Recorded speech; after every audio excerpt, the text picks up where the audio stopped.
সকালে ঘুম থেকে উঠে দেখি বাইরে রোদ গরম কিচ্ছু নেই। আর দেখি তো আমার মনটা বেশ ভালো হয়ে গেল। আগের দিন রাত্রেবেলা চিয়া সিড ভিজিয়ে রেখেছিলাম, সেটাই এখন খেয়ে নিচ্ছি। বেশ কয়েক মাস হয়ে গেছে চিয়া সিড খাওয়া, তো পুরোপুরি ভুলেই গিয়েছিলাম। ঘরে যে ছিল আমার সেটাই মনে নেই, মানে ভাবতে পেরেছো। তারপরে এই যে একটা ডিমের পোচ করে নিলাম আমি, কারণ আমি ম্যাগি বানাবো, আর ম্যাগি বানালে আমি একটা ডিম দিয়েই খাই সবসময়। ওইরকম ঝুড়ো ঝুড়ো করে ডিমটা ভাজলে আমার ভালো লাগে না, সেদ্ধ বা পোচ করে নিই। তারপরে এই যে ম্যাগিটা যেভাবে আমি বানাই সেভাবেই তোমাদের সাথে শেয়ার করলাম। এর আগেও আমি চিজ ম্যাগির রেসিপি শেয়ার করেছি, এভাবেই কিছুটা বানাই চিজ ম্যাগির মতনই এটাও বানিয়েছি। ওপর থেকে একটু চিলি ফ্লেক্স আর অরিগানো দিয়েছি যাতে করে খেতে আরও টেস্টি হয়। তো সত্যি খুব টেস্ট আমার হাতের ম্যাগি।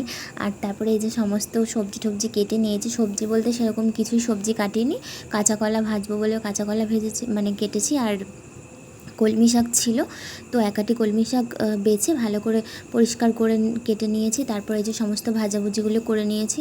আর পাশাপাশি মাছ নিয়ে এসেছিলো, রুই মাছ, তো ওটা ভাবলাম যে দই রুই করি, তো সেই জন্য চার মগজটা আর কাঁচা লঙ্কাটা পেস্ট করে নিয়েছিলাম। আর ঘরে যেহেতু আমার আদা রসুন পেস্ট করাই থাকে ফ্রিজে, তো তার জন্য ওটার আর ঝামেলা থাকে না রোজ দিন পেস্ট করার। তারপরে যে মাছের যে তেলটা থাকে ওটাকে কাঁচা পেঁয়াজ, কাঁচা লঙ্কা আর সামান্য নুন আর হলুদ দিয়ে চালের গুঁড়ো দিয়ে ভালো করে হচ্ছে গিয়ে মেখে নিচ্ছি। এভাবে কখনো করে খেও, বেশ কিন্তু ভালো লাগে। আমি অতটা পছন্দ করি না মাছের তেল খেতে, কিন্তু খেতে বেশ ভালো লাগে আর কি। আমার বর খুব পছন্দ করে এভাবে রান্না করলে এটা।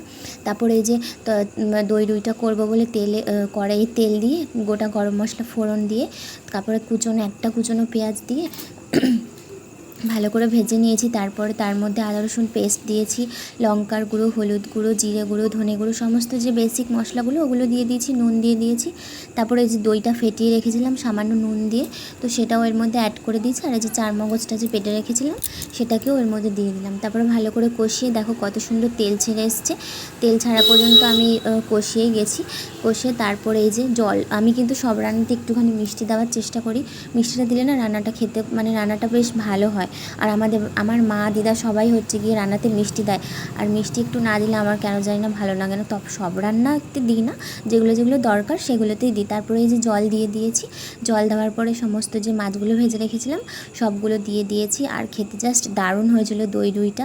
আমার বড় এভাবে আমার বার্থডেতে রান্না করেছিল, ওটাও জাস্ট ও কাতলা মাছ দিয়ে করেছিল, ওটা দেখা দেখি আমি করেছি, কিন্তু খেতে ওই বলেছে খেতে দারুণ হয়েছে। তারপরে এই যে সমস্ত রান্নাবান্না কিন্তু আমার কমপ্লিট। চলো তোমাদেরকে সমস্ত বান্নাগুলো একটু দেখিয়ে দিই।